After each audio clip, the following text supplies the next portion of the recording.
Good evening and welcome to The Report with me, Jonathan Steele. On tonight's programme, we'll be taking a look at Turkey as pressure mounts upon President Erdogan over the situation in neighbouring Syria. But now Bosnia has voted in its 7th general election since the 1995 Dayton Peace Accords, which ended the Bosnian Civil War. There had been hopes in the country of non-nationalist candidates being elected, but the results released so far indicate that the country's 3 so-called constituent peoples, the Bosniak Muslims, the Croats and the Serbs, have elected many of the same people back to power.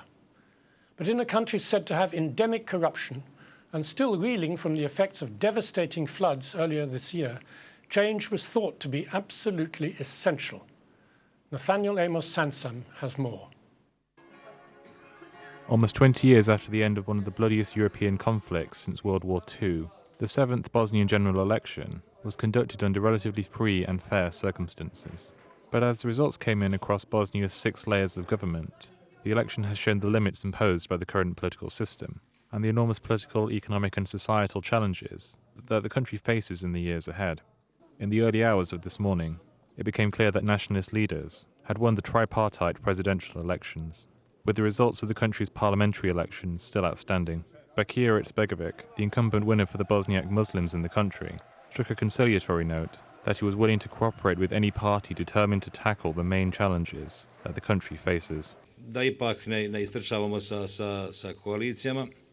U svakom slučaju, one koji su spremni da napravimo jedan skoro identičan program kad su u pitanju najbitniji procesi.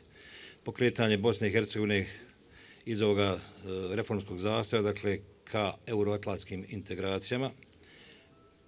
However, the question is whether the Serbian and Croat leaders will be equally interested in reaching out beyond their communities. Milorad Dodik, president of the Autonomous Republika Srpska, also declared victory alongside his party's candidate for the tripartite presidency. Dodik has long tried to nurture ties with Russia and advocates secession from Bosnia, something opposed by Bosniaks and Western powers. While analysts aren't predicting a drastic change in policy, the election of Bosniak, Serbian and Croat nationalists to top governmental positions in Bosnia continues the paralysis that has crippled the country's ability to govern itself. In practice, the tripartite presidency of Bosnia controls little more than national foreign policy.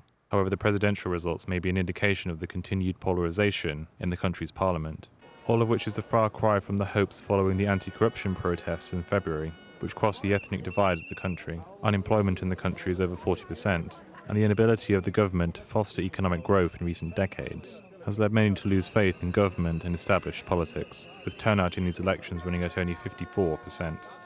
Bosnia also faces the challenge of recovering from a series of devastating flash floods, which ripped through its countryside in spring and summer. People affected by the flood have seen little help from the government. A kad dođu se eksponirat svoje stranke predstavljati, on donesu reflektore i onda ih odnesu, a mi I dalje ostajemo u mraku. I on nama nude neko svjetlo na kraju tunela. Nema od tog ništa.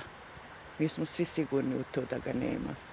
While this election may not have so far produced any of the radical change that many Bosnians wanted, the challenges that the country faces over its future, from proposed EU membership to the threat of Serb secession and Croat demands for autonomy, make the status quo unsustainable.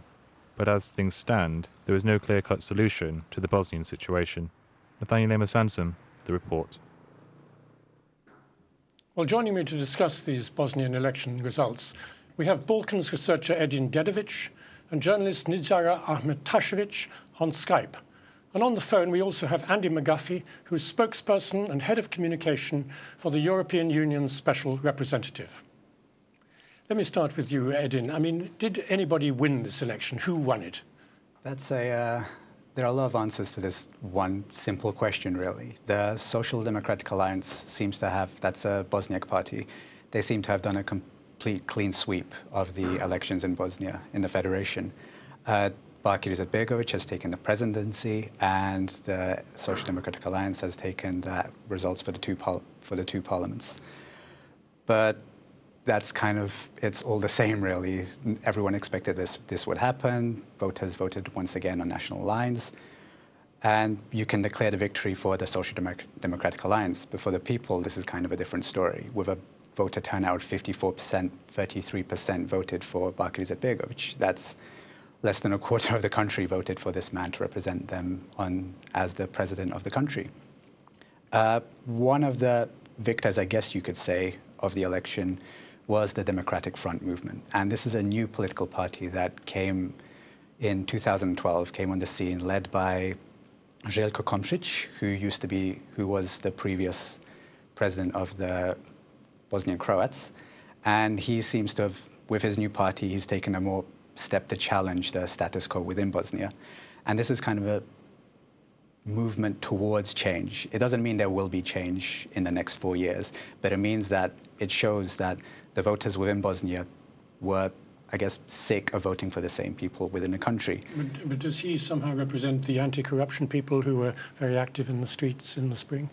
He does so. He's one of the few eloquent politicians of that age who people in Bosnia identify with, in that he accepts that his generation messed up. And since the war, a lot of these people have remained, since after the war until now, it's usually the same faces within the government.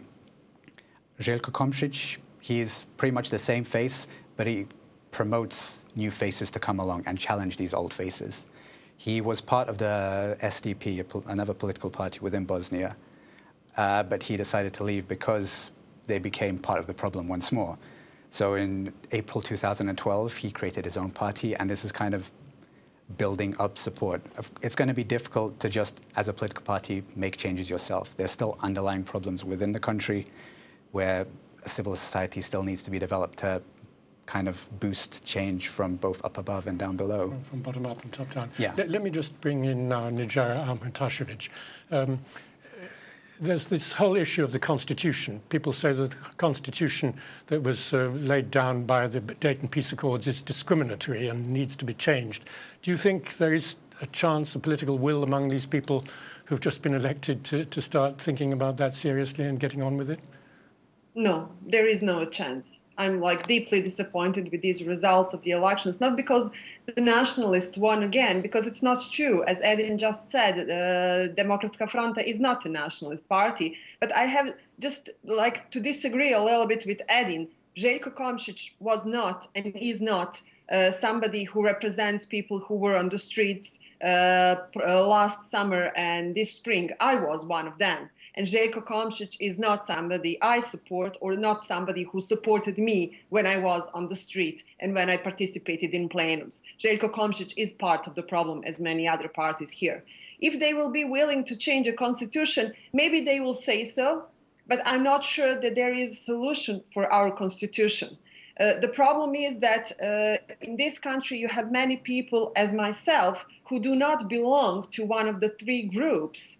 And we have to vote, and there is nobody to vote for, and we cannot be elected. If I want to be president of my country, I cannot be a president of my country. So it's a huge problem. It's an issue that we have to find a solution, and I do believe that citizens do have to find a different way and not to rely on existing political parties, and especially not to rely on international community that will help us to tackle some of the issues that we have. Well, let's just deal with the whole issue then of the anti-corruption movements. I mean, were there any candidates who did indeed represent you when you were demonstrating in the streets and your colleagues who were doing the same thing? And if not, why didn't people put themselves up for parliament? I have to say there are a couple of small parties who won almost nothing, basically. There is one party called Prva stranka. It's a first party. It was born out of protests in Bihać, northern part of Bosnia area. Unfortunately, they're very small and they don't have enough capacity to run elections yet. Others were not among those who in any way kind of honestly supported people on the streets. Most of them did say that they are supporting us. Most of them said that they will try to do something to kind of respond to demands that people had, but nobody done anything except saying that. Well, Edin, coming back to you, I mean, what's your explanation of why there weren't people representing the protest demonstrators during these elections? Why didn't people come forward? Well, I guess because these people are part of the status quo now, and the people who are protesting want to change the status quo, rightly so, but you kind of have this clash between these two sides where the politicians could come out in support of the protesters, but that would mean that their own future is on the line. There are interests involved and at stake here. Doesn't that rather imply that the protesters actually only represent quite a small minority then? Well, I don't think so. I think that the protesters, because they came out in large numbers, and this was kind of an issue that transcended ethnicities across various parts of Bosnia, across Tuzla, across Sarajevo, Mostar, Banja Luka and Republika Srpska, not so much, but there were some protest movements there. So there are people who feel this. Bosnia is generally very apathetic when it comes to protesting in the country. So these protests over the past 2 years have been something new, something fresh that's come along, just to kind of a kick to kind of start things off. The protesters there, maybe the minority were protesting, but it doesn't mean that the rest don't feel the same way. Don't have sympathy for them. Now, what about this issue of the constitution that I raised with Nidzara? I mean, do you see any chance of a change in the constitution? Well, it kind of goes back to the same thing of the interests involved in the status quo, that the current system reinforces those people that are in power, and that's how they develop themselves. They develop their own, they further their own interests within the country. They can say things like Milorad Dodik could say that he will abandon Dayton and he could secede from Bosnia, but whether this will actually happen or whether this is a way to rile up. Could the EU use the conditionality of membership to say that unless the constitution is changed, because it does violate human rights in certain areas, you cannot continue with your EU integration?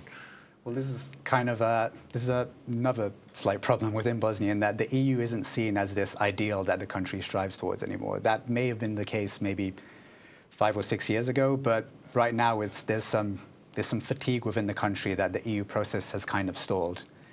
Maybe a few years ago, when things were moving along, laws were being passed, there was some optimism. But now, specifically, particularly after the recession, where countries like Slovenia or Croatia aren't doing so great since their accession into the EU, there's kind of this perception within the country that even if we go into the EU, it's not going to solve all our economic problems. Let's get a word from, thank you for that. Let's get a word from Andy McGuffie. You heard both of our guests here from Bosnia saying that people have lost faith in the EU and they don't expect the EU to do very much for them, including in terms of changing the constitution. I mean, what do you say to that? Good afternoon. I disagree with the previous speaker, as our surveys in the country here regularly show support for the country joining the European Union above 70%. Of course, it is quite right to point to issues such as the financial crisis that have brought a certain degree of realism to the international future of Bosnia and Herzegovina.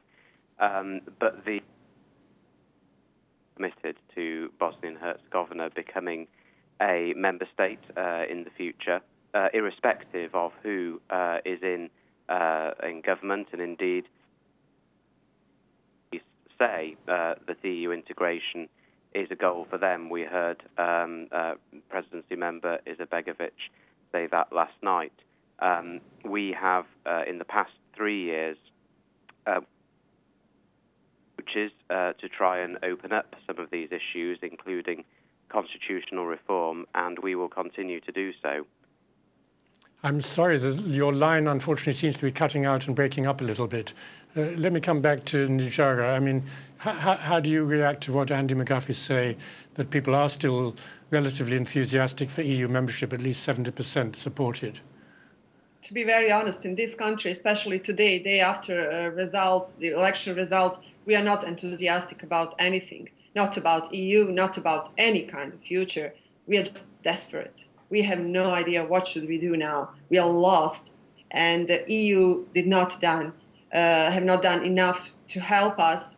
The signs that we are getting from Brussels are kind of like confusing. We never heard clearly what we really have to do. The EU is still finding ways to listen more on what politicians are saying, but people, I mean, rhetorical, and they will say that they listen to people, they will say that they support people and everything, but at the end, you will see them again doing the same things with politicians, playing the same games, and just doing everything to keep a status quo that we are living in for almost 20 years. So I'm not saying that I don't want to go to European Union, but I'm not saying that I'm like that I'm enthusiastic at all about that, because the EU until now did not show anything that can bring me back hope that I do have a future at all. Well, on that very Eurosceptic note,